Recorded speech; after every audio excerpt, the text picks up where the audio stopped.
thank you to all those who've made a contribution on this bill. In just over a week, we'll be marking the October Labor Day public holiday in our state and commemorating the achievements of the Australian labour movement. That's Labor with a U, and in particular the movement for 8 hours work, 8 hours rest and 8 hours play. What happens when someone doesn't come home from those 8 hours work? Well, it's clear that our current laws are insufficient to address such a tragic consequence. I reflect on the fact that this isn't the first time that such legislation has been brought before this parliament. It's not even the first time that I've brought this legislation before this parliament. But I want to reflect on some changes that we've seen around the nation since I first brought a similar bill forward.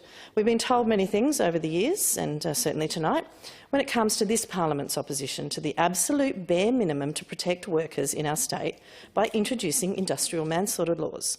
But the key one that we've heard is that there's no need for this legislation, that the field is already covered, and that because other states didn't have the legislation at the time, that there was no need for South Australia to lead. Well, we've known for quite a long time that this actually isn't the case.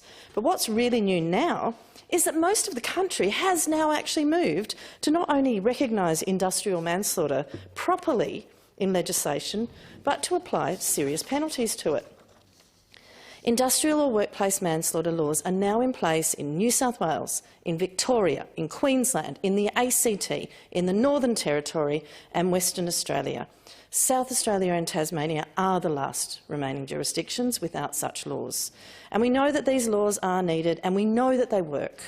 The first industrial manslaughter convictions in Australia were handed down in Queensland on the 11th of June 2020. Convicting Brisbane Auto Recycling Proprietary Limited of industrial manslaughter and imposing a fine of $3 million. The two directors also both received a sentence of 10 months imprisonment, suspended for 20 months. This conviction was the result of a worker being struck by a forklift being reversed by an unlicensed and inexperienced worker. The struck worker died in hospital 8 days later.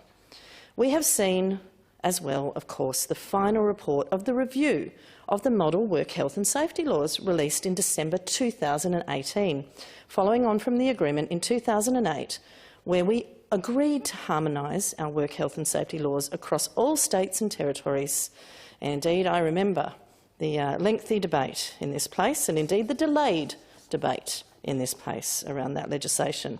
But critically, the report states, I am recommending a new offence of industrial manslaughter be included in the model WHS laws.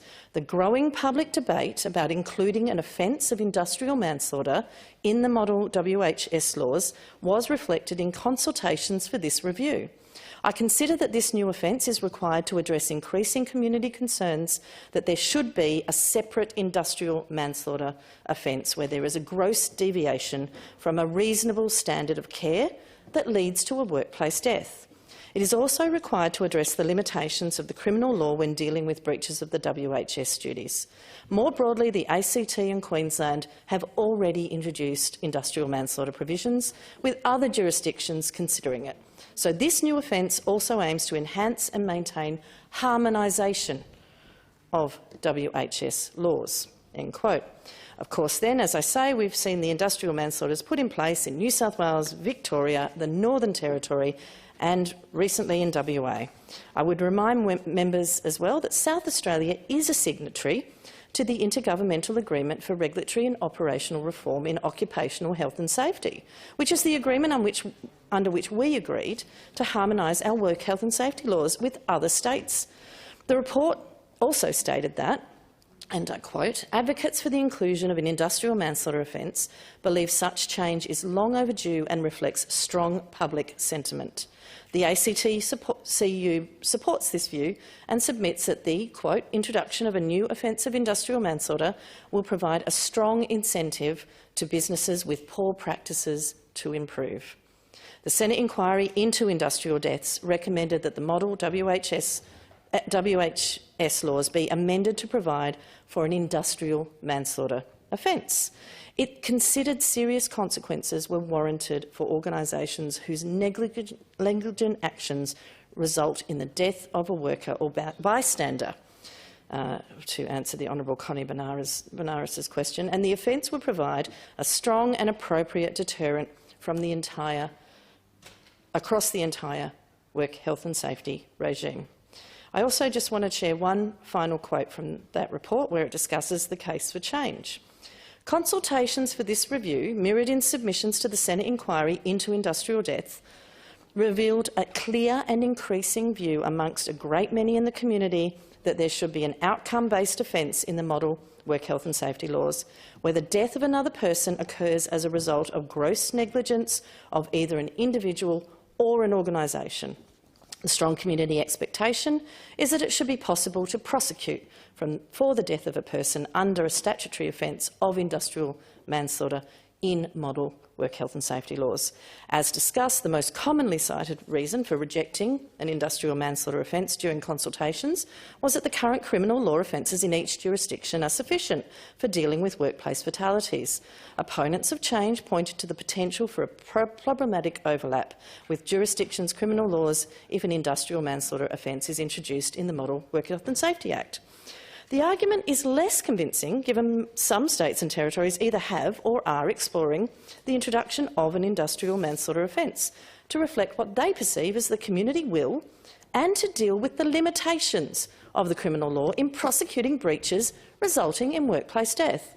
At a practical level, the absence of an industrial manslaughter offence in the Model Work Health and Safety Act also increases the potential for inconsistency as jurisdictions successively introduce their own offence into their work health and safety or other legislation.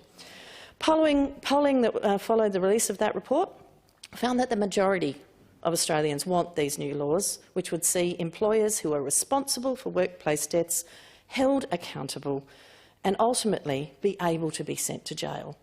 The bill is a long overdue measure. It seeks to capture the minority, and I do stress the absolute minority, of employers who cruelly put workers at unnecessary risk.